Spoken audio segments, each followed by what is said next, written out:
Gula merupakan bahan baku ekspor yang penting di berbagai negara di seluruh belahan dunia.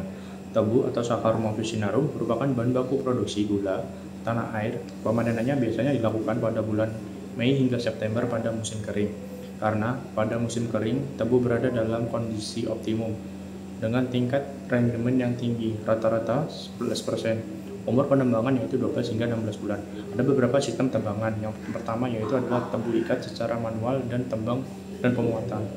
Yang kedua yaitu tebu urai secara semi mekanik, tembang manual dan pemuatan mekanik. Yang ketiga yaitu tebu cacar secara mekanik dengan cane harvester. Terdapat 4 tahapan penting dalam pengolahan gula. Yang pertama yaitu ekstraksi nira dari batang tebu. Yang kedua pemurnian nira, yang ketiga penguapan, dan terakhir yaitu percetakan dan kemasan. Pengolahan tebu bertujuan untuk mendapatkan kadar sukrosa setinggi mungkin dalam bentuk kristal. Kandungan sukrosa yaitu antara 90 hingga 95% atau lebih. Proses pengolahan tebu di pabrik pengangkut utama tebu ke pabrik dapat menggunakan truk maupun dengan bantuan hewan. Penerimaan tebu di pabrik tebu ditimbang dari truk, dioper ke can carrier untuk selanjutnya dibawa masuk ke dalam canneveler. Untuk pengaturan masuk tebu ke dalam mesin penggilingan, pencucian bertujuan untuk menghilangkan kotoran sebelumnya. Tebu diolah lanjut pemotongan menggunakan alat-alat mekanis pemotongan batang tebu ke dalam ukuran yang lebih kecil. Lanjut ke can cutter 2 untuk proses pencacahan atau lebih halus. Proses ini bertujuan untuk memudahkan ekstraksi sari nira dari batang tebu. Penghancuran bertujuan untuk menghilangkan sisa-sisa daun maupun padatan lain yang tidak diinginkan. Pertama yaitu stasiun penggilingan. Penggilingan atau milling merupakan proses penggilingan batang tebu hasil preparasi untuk menghasilkan nira. Disebut juga dengan istilah ekstraksi untuk menghasilkan ekstrak berupa larutan. Proses ini bertujuan untuk memisahkan ekstrak nira dari material berserat yang disebut ampas tebu atau bagas. Setiap unit gilingan terdiri dari 3 roll besar yang tersusun dalam bentuk formasi segitiga, membentuk sudut ekstraksi 120% dalam skala dilakukan menggunakan gilingan 2 atau 3 roll mill digerakkan oleh hewan penarik, atau mesin skala kecil menggunakan yang lebih besar akan menggunakan roll mill yang terdiri dari 3 roll bermotor tunggal. Perusahaan skala besar bahkan menggunakan 5 penggiling roll secara bersamaan. Selain milling juga ada difusi, merupakan potongan batang tebu dihancurkan menggunakan air panas atau jus kapur. Difusi bisa menguntungkan karena mengontrol aktivitas mikroba dan inversi sukrosa menjadi fruktosa dan glukosa yang terjadi pada pH lebih rendah yaitu 6. Juga dapat bermanfaat dalam mengendapkan kotoran dari hasil ekstraksi nira yang tersisa di serat difusi secara umum, memberikan hasil ekstraksi yang lebih banyak dibandingkan milling, namun juga menghasilkan materi bukan gula yang besar dan meningkatkan kehilangan gula dalam bentuk molase. Yang kedua, stasiun permurnian. Dalam nira kotor terdapat air, dispers, tanah lilin dan lemak, koloid, protein, pektin, serta larutan organik dan anorganik. Semua dianggap kotoran sehingga perlu dilakukan permurnian. Tujuan dari proses permurnian adalah untuk menghilangkan kandungan kotoran dan bahan bukan gula, non-sugar dalam nira tebu tanpa merusak kadar gulanya. Terdapat beberapa macam proses permurnian kimia. Pemurnian dengan bantuan bahan kimia yang kemudian bereaksi dengan kotoran membentuk endapan. Faktor-faktor yang berpengaruh selama proses pemurnian adalah suhu, waktu, dan pH. Macam-macam pemurnian lanjutan pada debu yaitu ada defekasi adalah proses pemurnian yang paling sederhana. Gula pasir, hasil proses defekasi merupakan gula yang dimurnikan dengan bahan pembantu berupa kapur tohor untuk menetralkan kandungan asam yang terdapat dalam nira. Selanjutnya yaitu stasiun penguapan atau evaporasi.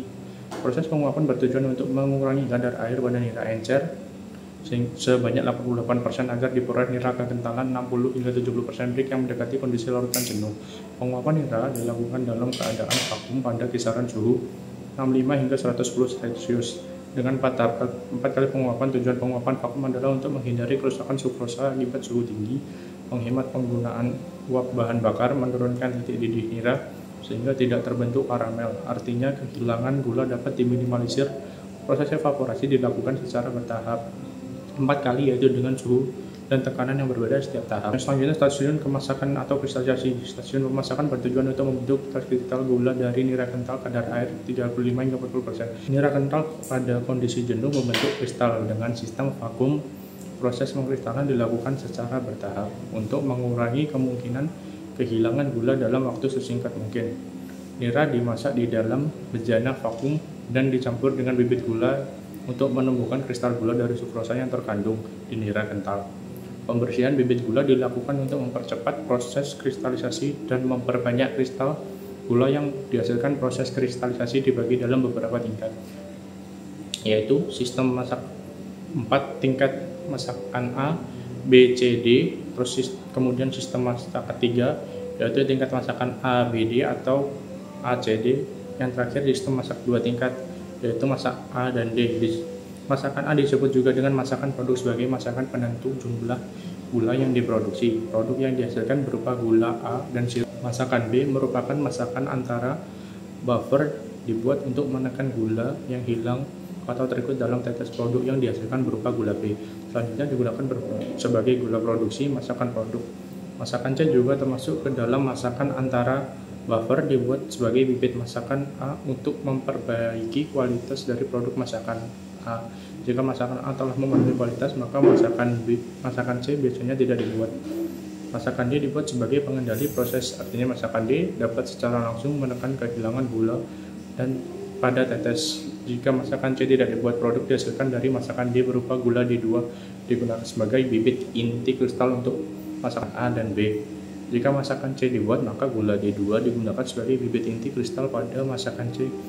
Kristalisasi atau pemasakan biasanya menggunakan alat yaitu panci pemasakan, evaporator single effect dihasilkan kristal, sirup kadar air 8 hingga 10%, palung pendinginan, tempat penyampuran, pembentukan kristal, bibit kristal, fondan kristal, gula C hasil dari sentrifugasi. Penentuan tingkat kristalisasi tergantung pada kemurnian nira. Proses pengkristalan menarik hampa tangki masakan dibuat hampa udara terlebih dahulu.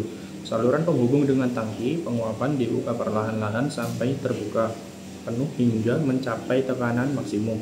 Penguapan air nira kental hingga mendekati kondisi jenuhnya. Pembuatan bibit mempercepat proses kristalisasi dan memperbanyak kristal gula yang dihasilkan. Memperbesar kristal, memperbesar ukuran kristal dilakukan dengan penambahan bibit yang baik. Diharapkan ukuran kristal 0,8 hingga 1 mm. Menunjukkan masakan disebut juga masakan tua, bertujuan untuk melanjutkan penguapan masakan dan pengkristalan tanpa penambahan larutan baru untuk menghindari terjadinya pembentukan kristal palsu. Selanjutnya yaitu stasiun putaran atau sentrifugasi. Tujuannya yaitu memisahkan kristal gula yang terbentuk dari larutan sirup yang melapisi secara sentrifugal. Fungsi penambahan air kondensat adalah untuk mengunci kotoran yang melarutkan sirup yang masih menempel. Prinsip kerjanya yaitu sentrifugal akan membuat larutan sirup terdorong keluar melalui lubang-lubang pada saringan yang terbentuk tromol berputar, sedangkan kristal gula akan tertahan low grade. Fugal digunakan untuk masakan D dan C, sedangkan untuk menghasilkan kecepatan putaran yang tidak terlalu cepat, bersifat kontinu dan dapat dioperasikan secara manual. Selanjutnya itu high grade fugal digunakan untuk masakan A dan SHS, menghasilkan kecepatan putaran yang cepat, bersifat kontinu dan beroperasi secara otomatis.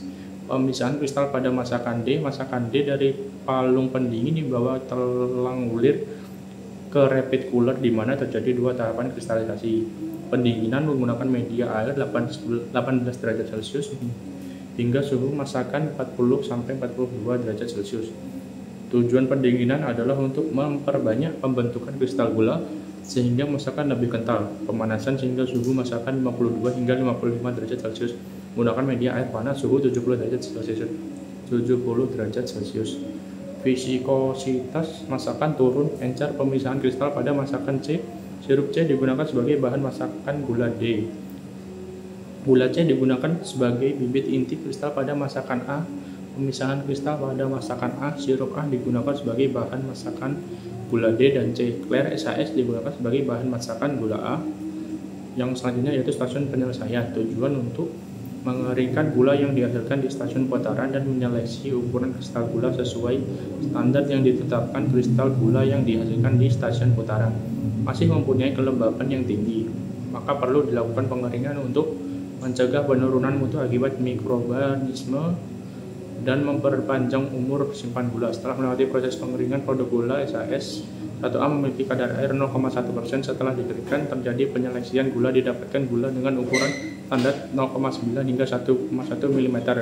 Kemudian diangkut ke sugar bean dengan ukuran kurang dari 1,1 mm disebut lebih dari 1,1 mm disebut gula kasar, dengan ukuran kurang dari 0,9 mm disebut gula halus. Gula kasar dan halus berikutnya dibawa ke stasiun peleburan bertujuan untuk melembut gula kasar dan gula halus supaya dapat digunakan kembali untuk stasiun masakan. Stasiun selanjutnya yaitu stasiun peleburan. Peleburan gula kasar dan gula halus nira kental digunakan sebagai nira tambahan jika jumlah nira kental dari stasiun penguapan tidak mencukupi untuk digunakan pada stasiun masakan. Setelah melewati proses penyaringan, diperoleh gula dengan ukuran seragam, kemudian dilakukan penimbangan dan pengepakan untuk menentukan kejenuhan agar proses kristalisasi lanjut terjadi hingga ukuran kristal membesar. Hanya digunakan untuk masakan D, dilengkapi pengaduk untuk menghindari penggumpalan. Selanjutnya yaitu kemasan gula. Kemasan gula yang terdiri dari 3, yaitu pertama kemasan primer, yang dimana kemasan yang secara langsung bersentuhan dengan produk.